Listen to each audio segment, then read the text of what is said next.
Hi everyone. Today we're going to go over the kinematic equations.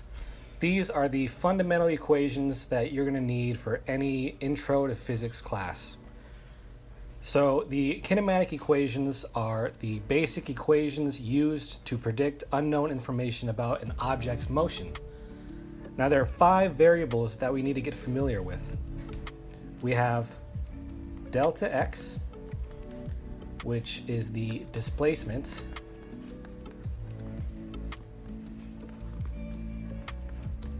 or the distance something has traveled.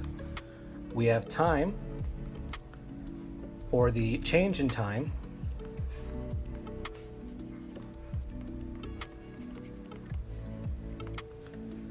We have v sub naught, that is the initial velocity.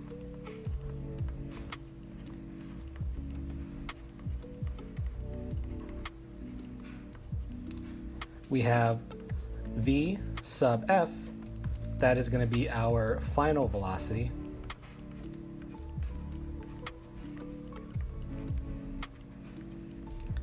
And we have a, and that is our acceleration.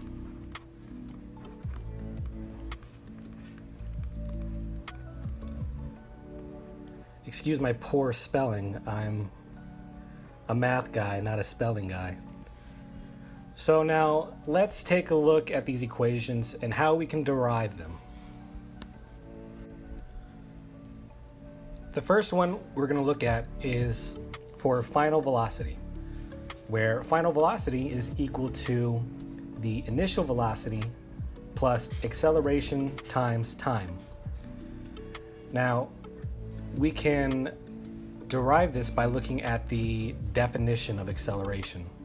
And if you're familiar with derivatives and all that, you know that acceleration is equal to delta v over delta t, or the change in velocity with respect to time.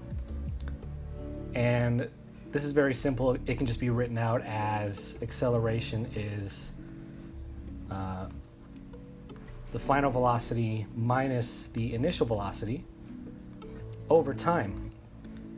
And now this kind of looks like what we have here.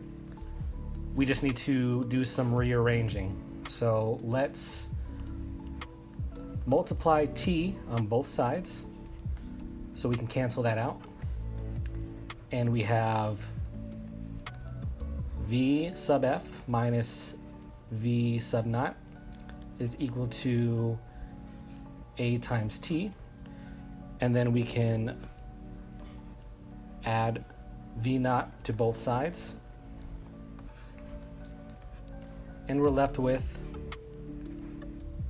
v sub f is equal to v sub naught plus a t. And that's how we derive the first equation. This next one is for finding the displacement, or how far an object has traveled. So we have delta x is equal to the final velocity plus the initial velocity over 2. And that gives us an average velocity. And then we have times time. So it's basically average velocity times time. A good way to derive this is by drawing a velocity versus time graph. So we'll draw that here, where we have velocity, which is in meters per second on the y-axis, and time in seconds here on the x-axis. So say we have like a car here at 0, 0 here at the origin. And then it comes up here to 2, 2, we'll say. So it's at 2 meters per second at 2 seconds. And if we draw a line connecting the dots, we have a triangle. And the displacement, delta x, is equal to the area of this triangle. And the area of a triangle is 1/2 base times height. So we have 2 for the base, 2 seconds, and we have 2 meters per second as the height. So delta x is equal to 1/2 times 2 seconds times 2 meters per second, which is 1/2 times 4, right? So we get 2 meters because the seconds cancel out. That's our displacement. And it's the same deal if we look at the original equation. So we have delta x. Our final velocity is 2 meters per second. And our initial velocity was 0. And then we divide that out by 2. And then we get 1 from this, 1 meter per second. But now we have to multiply by our time. Our time is 2 seconds, right? No, this one's the 2 seconds. 2 seconds. Cancel out the seconds, and we get 2 meters, just like before.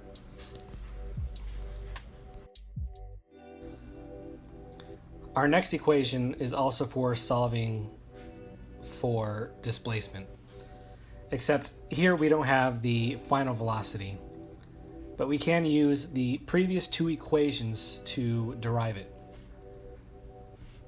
So our first 2 equations were v final is equal to v initial plus acceleration times time. And our second one that we just went over was delta x is equal to v final plus v initial over 2 all times t. So we can put our v final here into the second equation, and we get delta x is equal to v initial plus acceleration times time plus v initial again all over 2 all multiplied by time. Now if we do a little rearranging, we see that we have 2 v initial plus acceleration times time over 2 all multiplied by t, and we can actually split this up into 2 fractions, 2 v initial over 2 plus acceleration times time over 2 times t. Cancel out the 2 here.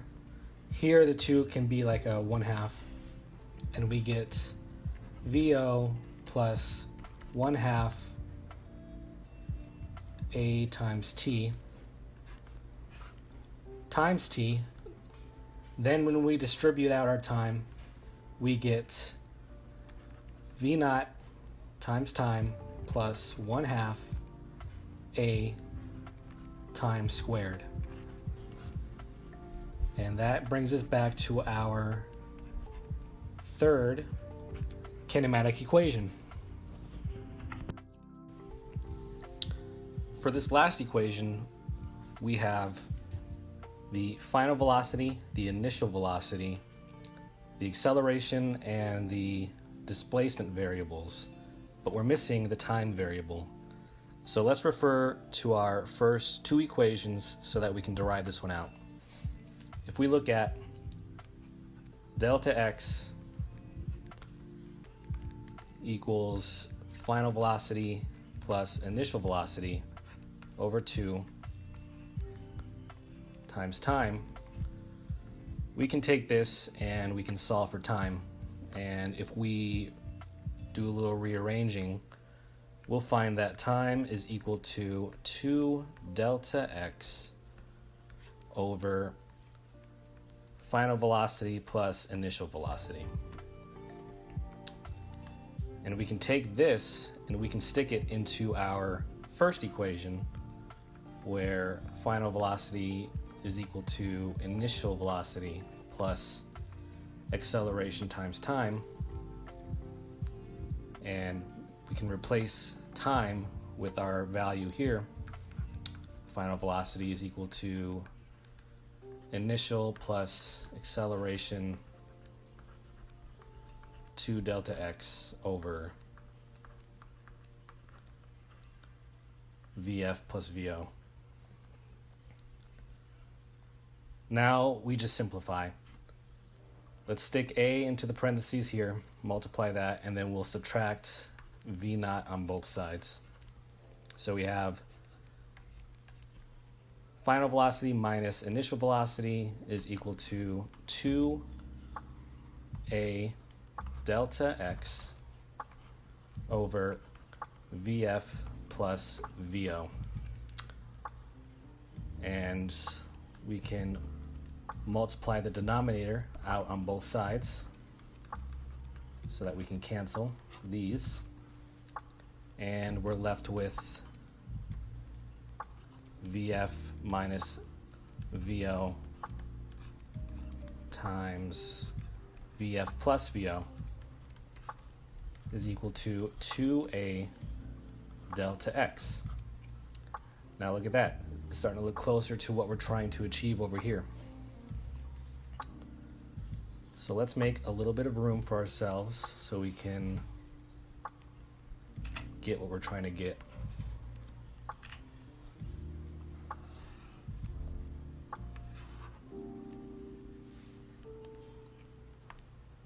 Right. Now let's multiply this out. We have Vf squared minus Vo Vf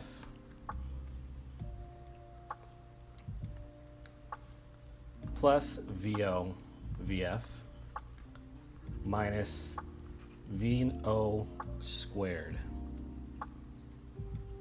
Right. And obviously these two will cancel out. They're the same value, just one positive, one negative. So we have Vf squared minus Vo squared is equal to 2a delta x. Now let's add the Vo squared on both sides. And there we have it. We have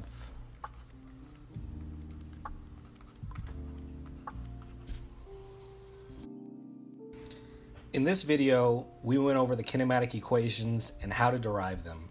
Stay tuned for part 2, where I go over some basic examples and show you how to use these equations. Thank you all for watching, and I hope to see you next time.